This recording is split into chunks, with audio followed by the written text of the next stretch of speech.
បន្ទាប់ពីវគ្គមុនបន្តសិទ្ធិនឹងមីគីចាត់ការ Element Rider រួចហើយពួកគេក៏បានមកជួបជុំគ្នាដើម្បីអបអរសាទរនៃការពេលឈ្នះពួកគេនឹងឯងមកចេះនិយាយទេតែមក Mikey ក៏បានឲ្យពួកយូរ៉ុនមកបាសិឈីយើងប្រែខ្លួនឲ្យជំរឿវិញពេលនោះពួកគេបានអរសាទរផងមែនតើពួកយូរ៉ុនមកសិឈីក៏បានសើ Mikey យ៉ាងខ្លាំងមែនតើពេលនោះ Villager ដែលជា Element Rider ហ្នឹងក៏បានងើបឡើងមកពួកយូរ៉ុនសិឈីយើងក៏បានហៅពួកគេនឹងពេលងាកក្រោយហើយម្នាក់ហ្នឹងក៏បានដើរមកម្ដងតិចខ្លួនទាំងត្រូវបួសនឹងឯង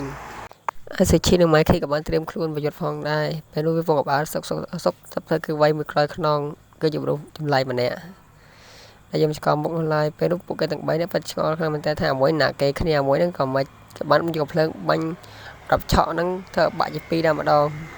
ពេលនោះសិឈីយើងក៏បានងាកមកមើលមុខមួយម្នាក់ខ្លាច់មុខផងដែរវាក៏បានចាក់ចេញទៅមិនឲ្យធ្វើអ្វីទាំងអស់បន្ទាប់មកសិឈីយើងเป็นសង្ស័យខាងមែនតើថាមួយណាគេចំណែកយើងកាត់មកឡើយទីបសោតវិញពេលនោះមួយ Villager ដែលខ្លាចជា Enemy Rider ហ្នឹងហើយតែគេចាប់ចងជាប់តែម្ដងហើយចំណងនឹងឯងពេលនោះយើងបានឃើញពលឺពណ៌សតាំងពីដើមភាគ1ហ្នឹងឯងខ្លាយប្រែខ្លាច់ Mikey ខ្លាច់កាត់លើហើយកាត់ខ្លួនឯងបែរឲ្យឆ្លាស់ចុះហើយរផលអាម្នាក់នោះក៏បានយកកាត់មួយ Villager ក៏បានខ្លាចជា Command Rider Mikiker ពេលនោះមួយ Villager នឹងវាពិតឆ្កល់ខ្លួនឯងថាគាត់ណាស្លាប់ឃុំគេឃុំវិញថ្មហើយក៏បានស្រ័យពេញអាឡៃនឹងដល់មួយ Villager ម្លាច់ហ្នឹងក៏បានសើចសប្បាយខ្លាំងមែនតើយើងក៏បានឃើញតម្រង Command Rider Mikiker ផងដែរវាពិតជារៀងគួរឲ្យខ្លាចខ្លាំងមែនតើយើងបានកាត់មកកន្លែង Mickey យើងនេះវិញហើយសេនេះវិញយើងក៏បានឃើញសុជីកំពុងយុទ្ធមួយមនុស្សចម្លែកម្នាក់ដែលយើងបានឃើញរូបរាងវាឡើយហើយសុជីយើងក្នុងរូបរាងជា Kamen Rider Time Form ហើយជា Total ហ្នឹងTodo ហ្នឹងក៏បានវាយគ្នាជាមួយមនុស្សចម្លែកហ្នឹងបានទាញយកកាត់ Mikey ក៏បានចេញមកខាងក្រៅផងដែរពេលនោះក៏បានខែកកាត់ Mikey ចេញជា2ដែរម្ដងធ្វើឲ្យសុជីយើងពិតជាឈឺចាប់ខ្លាំងមែនតើពេលនោះសុជីក៏បានខ្លាចជាមនុស្សធម្មតាវិញធ្វើគេឈឺចាប់ខ្លាំងណាស់ពេលហ្នឹងគេក៏បានច្រែកមួយទំហឹង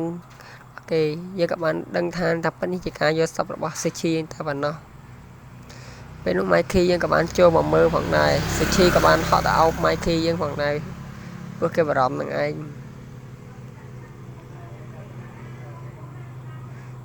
ពេលនោះ Mikey យើងក៏បានឆ្ងល់ថាចំមែងមកផែងកាត់អីបើហត់ដងដៃអញ្ចឹងផង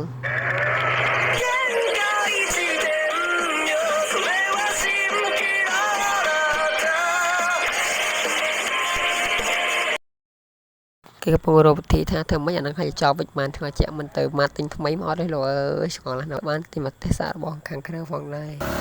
យកកាត Rider ពីទីមកគឺការ Enderman ពេលនោះសុជីយើងក៏បានថែម form ខ្លួនឯងគេបានខ្លាចជា Command Rider Master គេបានទាញកាត Enderman ចេញមកផងដែរពេលនោះ Mikey យើងក៏បានគ្រប់គ្រងផងដែរគេក៏បានដាក់កាត Enderman នេះឈរថ្មឹងអាព្រមចេញកាយតើអសោះធ្វើពីឯងឆ្ងល់ខ្លាំងមែនតើគឺ Enderman ឈរថ្មឹងព្រមចេញមកខាងក្រៅតែប៉ុណ្ណោះពេលនោះគេក៏បានហៅ Enderman ឲ្យចូលក្នុងផងដែរតែ Enderman មិនព្រមចូលនោះឡើយ Mikey ក៏បានទៅប៉ះ Enderman ហ្នឹងតែ Enderman បានធ្វើផុតទៅលើ Mikey យើងគោ Mikey យើងខ្លាំងមែនតើឥឡូវនេះចង់អាស្រ័យទេ Mikey ហត់អោបអា Enderman ហ្នឹងធ្វើផុតចោះឡើងស៊ូឈីដល់ថាឃើញអញ្ញាខ្លាំងពេកគេក៏បានដកកាត Enderman ហ្នឹងចេញទៅបាត់ទៅហើយ Enderman ហ្នឹងក៏បានលាចេញផងដែរហើយ Mikey យើងក៏បានធ្លាក់ខ្ពកម៉ែហើយខ្ញាល់ពេលនោះសុជីយើងក៏បានឆ្លងខាងតែហាត់ឲ្យវាមិនដើរការតរសោះចឹងគេក៏បានទាញកាតការឌៀនភាសារបស់មួយទៀតគេក៏បានថែម form ខ្លួនខ្លាចជាតម្រងការឌៀននឹងឯងប៉ុន្តែរឿងផ្ទះផ្អះនោះគឺការឌៀនវាចេញមកមែនប៉ុន្តែវាចេញឈរថ្មឹងដូចតែមែនចឹងពេលនោះពួកគេទាំងពីរឆ្ងល់ខ្លាំងមែនតើថាចង់មកចឹងពេលនោះ Mikey ក៏បានទៅប៉ះពេលទៅប៉ះទៅធ្វើឲ្យការឌៀនវាបានលឹងមុខទៅលើ Mikey ថា Mikey យើងភ័យខ្លាចខ្លាំងមែនតើឡើយហ្នឹងចាំថាគេឆ្ងល់ខ្លាំងតែសុជីក៏បានដក